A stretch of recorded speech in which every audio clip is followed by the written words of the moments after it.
So let's go ahead and show you a couple different things. I want to create some shapes and forms. If I want to create symbols, shapes that are built into Illustrator, do you remember how to do that? Oh, yeah. Yeah, the thing, that'll work. Yes, thanks, Jacob. I go to Window. And then you go to Type. Well, that's more glyphs. That's good styles. You can go to Workspace Classics, or you can find some of this in the Essentials as well. I'm in Classic mode if you want to follow exactly what I'm doing in the Classic mode. There's the Symbols option. I click Symbols. It also shows up with this little like three not a four-leaf clover, but like a shamrock idea here. Shamrock shake. Which shamrock shake lovers? We're getting to that time of year. It's about.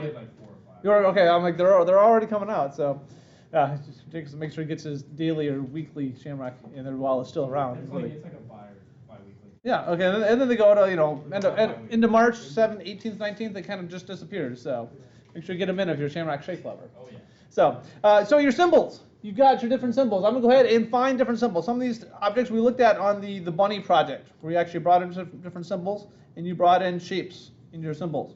Remember, there are ways to bring in more shapes. You can go and find them through Pexels or other places and find more shapes. But inside of the library, there's lots of libraries in Illustrator. We can go ahead and we can find some for hair, texture, fur, sushi. They have their own category on sushi textured symbols. How exciting. Nature, you name it. Let's do hair and fur. We got hair. Well, there's not much there. There's some basic simple lines. That's cool.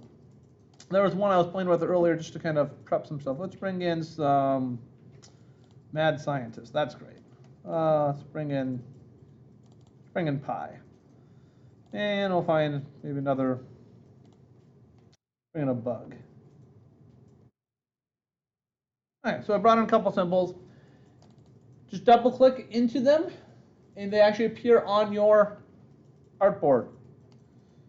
They are vector shapes, so you can resize them as large as you want or as small as you want, and they will look just as good as the way they came out of the box. So I can hold Shift to keep it proportionate. If I don't hold Shift, I can skew it or warp it a little bit by not holding Shift. But if I want to keep it proportionate, you hold Shift and you can keep it proportionate. Go ahead and add my pi sign in there. What happened to my pi? There we go. Got my pi sign. Shape and form. Let's bring in my B a little bit. Oh, broke my symbol. Ooh, unclick. Should have. Go ahead and create a shape here. Now I got my point in there. Once you got your point, you can actually have it. It should be all grouped together. If you go use the black tool, if you use the white tool, it actually selects it a little differently. I've got the black tool selected, the selection tool, not the direct selection tool, just the black one. It's got my B. I can do all kinds of different things too. I can modify it using the pen tool, the curvature tool, the eraser tool, the knife tool, the scissors tool. And we're actually going to play with knives today. So just for fun, that's why I prepped the video. Some of you heard it beforehand. Is this little quote?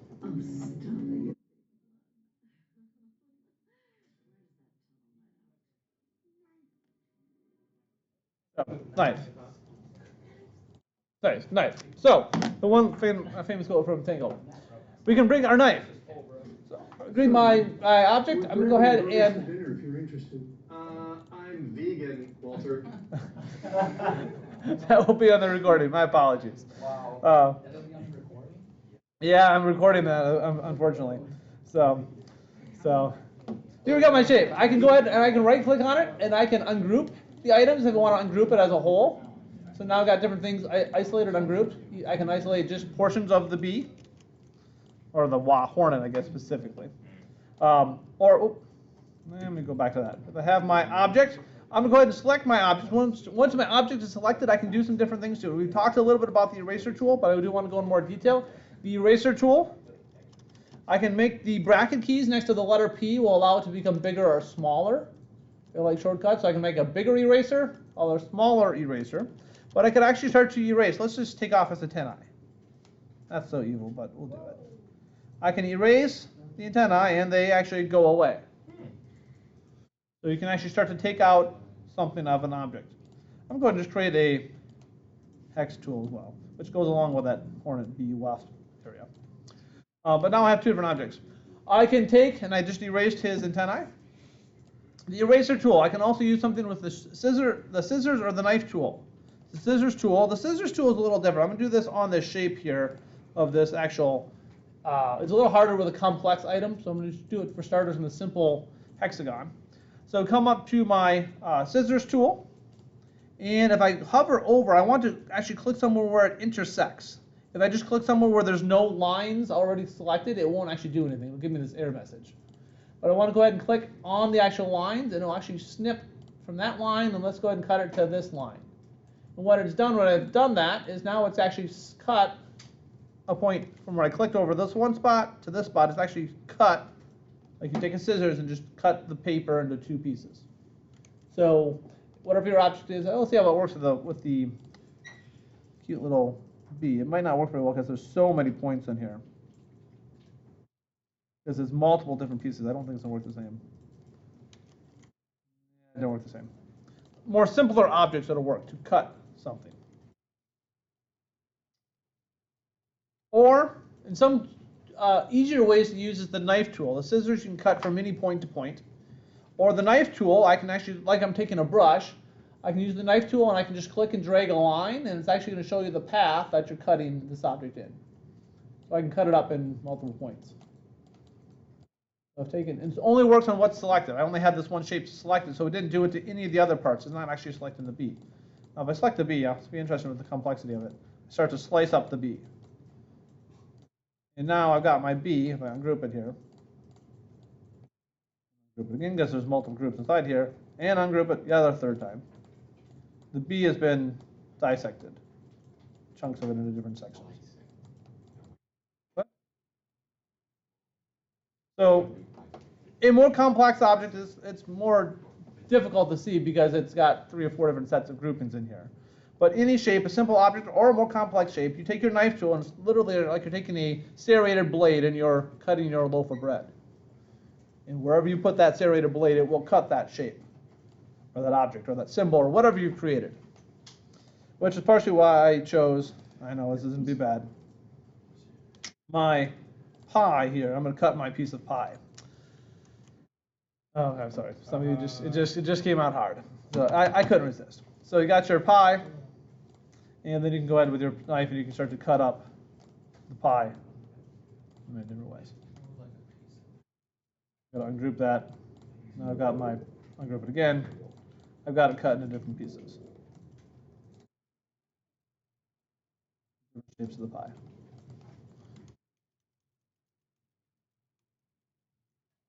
So you can use your eraser tool. It actually physically gets rid of it.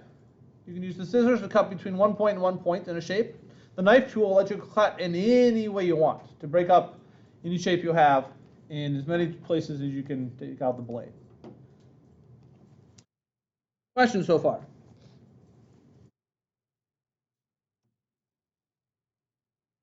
I'm going to create this. Oh, yeah, James. I went to ungroup myself. I thought it was working, but it apparently is not. Yep. And then I ungroup. Yep. But there's like this bar that came up with a green light on it, and everything zoomed right in. But it is not. Ungroup it like multiple times. Some things are grouped 2 or 3 times. You have to keep ungrouping, ungrouping, ungrouping. Okay. And then if you ungroup it 2 or 3 times, depending on how complex that shape is, you might be able to do it that way. So that's a very good possibility. We'll take a look here in a little bit. Good. Anybody else? Any other questions? Struggles? We've grouped. We've cut things up. I've got my hexagon here. Also, in terms of texture, symbols can work very well in terms of texture. We have our swatches. We've looked at swatches where I can choose textured swatches. Because we're talking about textures today, you can create a shape and you can give it a particular shape or textured look, an element. And there's many in the library swatches that have textured shapes, and you can modify that. You give texture. The same thing with a symbol. I can start to give some type of texture based on my shape, whatever that element is. I can have a kind of a textured look, a textured feel based on my flower or whatever I have in there. So you can use multiple different ways to come up with texture. In your symbols themselves, give us texture, or swatches give us texture. Question. So Yes. The texture is not moving. Yeah, the texture is like kind of in the own spot. The shape moves into that. Is there a way to like solidify? How it moves with it? Yeah. Let me do a compound path. Nope, it doesn't do that. There is a way. I don't know how to do that. Did you rasterize it?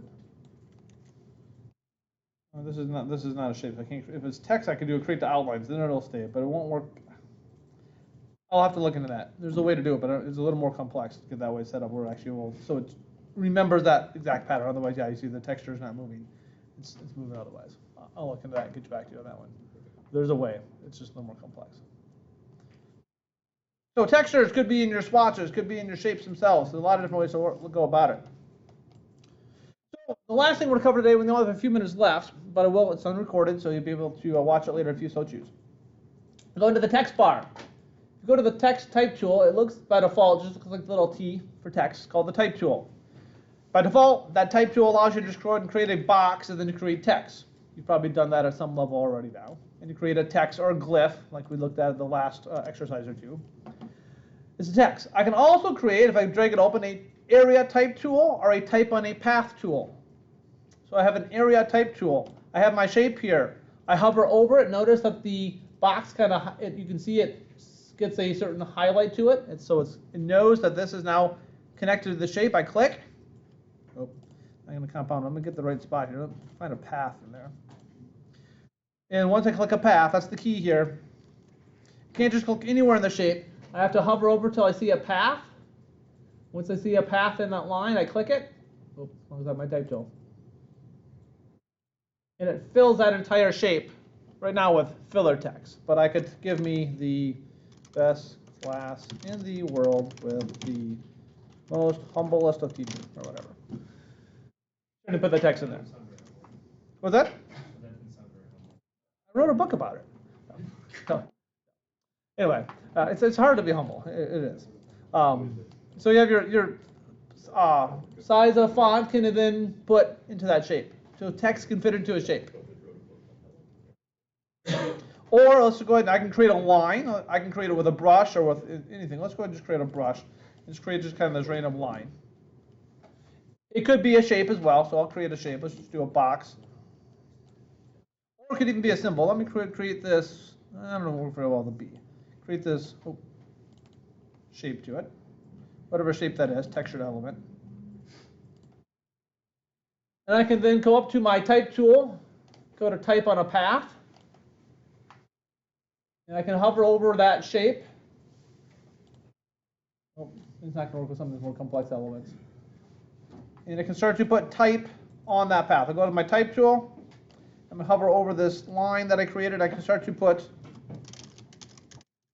text onto a line. So a shape, a path, a line, anything I've created, any type of object, you just click your type on a path, and it actually follows that shape or that path. It'll fit that object itself. The inside part is now, that hexagon actually has a text inside of it, or some random line, or some of the symbols, some of the more simpler symbols, not the more complex symbols. You create that symbol, bring it in, and that text will follow that path. Then as long as it's text, you can change the font family, you can change the thickness, you can change the style, you can change the color, but you can align to a box, a shape, you can align it to a random line. So text will start to do whatever you choose it to do. So powerful tools are in Illustrator. We'll let you go. We'll see you back on Wednesday.